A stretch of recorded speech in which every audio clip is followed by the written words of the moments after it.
Teachers family, it's Kendra, and it's Christmas!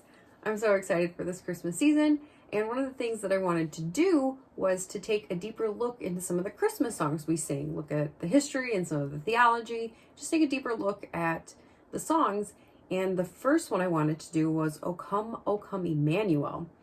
It's one of my favorite Christmas songs, and it's actually one of the oldest songs that we sing.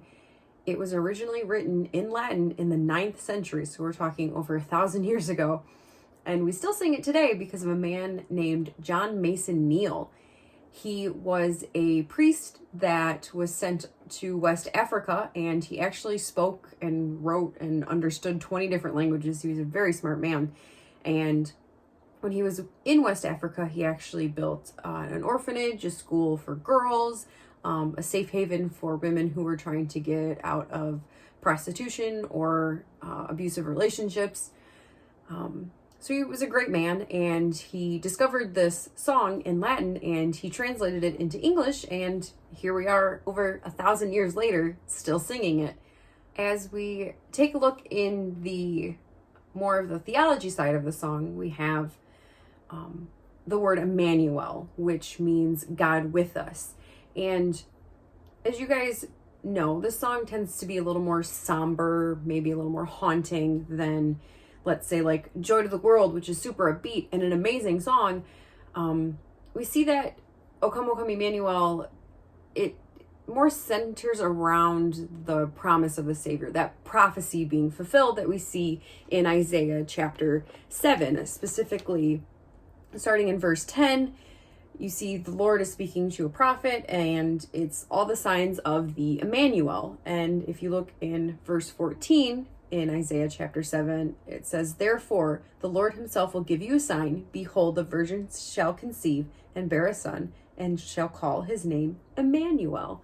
And then if you fast forward to Matthew chapter 1, we see the birth of Christ right there.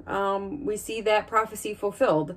If you look in the verse 23, "Behold, a virgin shall conceive and bear a son, and they shall call his name Emmanuel," which means God with us. And we see that in Joseph's dream. And it's interesting because Matthew was written to a Jewish audience, so they would very clearly know and understand, hey, that verse right there, that's the one in Isaiah. So that is the prophecy fulfilled. And we kind of see that reflected in the song, where you have the first verse of O Come, Emmanuel, and ransom captive Israel that mourns in lonely exile here until the Son of God appears. So you have the Jewish people in captivity mourning for their Savior, mourning for that Emmanuel. They want that Emmanuel. They want that freedom. And that's what was happening in Isaiah. And we see later on in verse 3 of O Come, Emmanuel, "O come, thou dayspring, come and cheer our spirits of thine advent here. Disperse the gloomy clouds of night, and death's dark shadows put to flight." And we see that reflected in Jesus coming and Jesus being born and him putting death's dark shadow to flight. It's him coming to sacrifice himself and to save us. And we even have the same view now. We want that Emmanuel. We want that God with us. And it's something we're looking forward to. And so it's a progression throughout, and we see the prophecy fulfilled, and it's reflected in the song. And it's just such a great song. So I'm going to play just the first verse and the third verse. And if you want to sing along, feel free. And I look forward to doing this next week. O come, Emmanuel,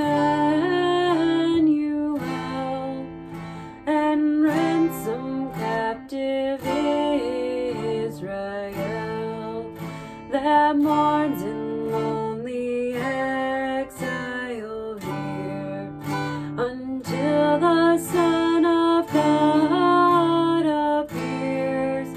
Rejoice, rejoice, Emmanuel shall come to thee, O Israel. O Oh, come thou day spring, come and cheer our spirits by thy advent here. Disperse the gloomy clouds of night, and death's dark shadows put to flight. Rejoice, rejoice, Emmanuel shall come to thee, O Israel.